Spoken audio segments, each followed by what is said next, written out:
पर जिसका अपना ही बेटा धर्म बदलकर अब्दुल्ला बन गया। लोग पूछते हैं कि गांधी जी ने इस देश के लिए क्या किया। मैं कहती हूँ जो शख्स अपने सगे बेटे हरिलाल को नहीं संभाल सका, जो अपने घर के चिराग को बुझने से नहीं रोक सका, उसे तुमने पूरे राष्ट्र का पिता बना दिया। चलिए अब बात करते हैं मुद्दे पर। गांधी जी का बड़ा बेटा हरिलाल गांधी, जिसने अपने बाप की तानशाही से तंग आकर इस्लाम कबूल कर लिया। आखिर क्यों? क्योंकि बापू दुनिया को तो नैतिकता का पाठ पढ़ाते थे, लेकिन अपने ही बेटे के लिए एक पत्थर दिल इंसान थे। जब घर का बारिश ही बागी होकर धर्म बदल ले तो समझ लो कि महात्मा के आदर्शों में ही घुन लगा था। और ये आदर्श किसके लिए थे? सिर्फ हिंदुओं के लिए।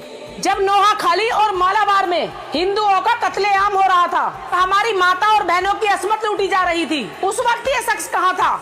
सच तो यह है कि उस वक्त ये अहिंसा का चूरन बांट रहे थे। ये कहते थे कि अगर मुसलमान तुम्हें मारना चाहते हैं तो खुशी खुशी मर जाओ।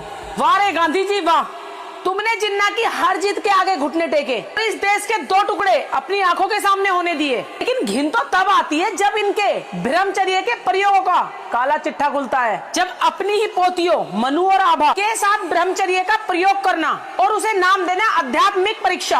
अरे शर्म आनी चाहिए। जिस उम्र में बुजुर्ग को अपनी पोतियों की मर्यादा की ढाल बनना चाहिए, वहाँ ये अपनी वासना और इंद्रियों का टेस्ट ले रहे हैं। अगर आज का कानून होता तो ऐसे शख्स को पोक्सो के अंदर जेल की सलाखों के पीछे सड़ा देता, पर इतिहास ने इन्हें फूलों के हार पहनाए। एक तरफ तो बेटा मुसलमान बन रहा था और दूसरी तरफ पोतियों के साथ प्रयोग के नाम पर बिस्तर साझा हो रहा था, और तीसरी तरफ इस देश के टुकड़े हो रहे थे। और हम आज भी उनकी नोटों पर तस्वीर लगाकर घूम रहे हैं। अब वक्त आ गया है इस महानता के नकाब को उतार कर फेंकने का। अब पहचानो अपने असली नायकों को, क्योंकि ये गांधी कभी महात्मा नहीं थे। मेरी नजर में तो असली नायक सुखदेव, राजगुरु और भगत सिंह थे, और उन जैसे सैकड़ों वीर शहीद। दोस्तों आपको क्या लगता है? कमेंट में अपनी राय जरूर बता के जाना और इस वीडियो को शेयर कर देना। जय हिंद, जय भारत।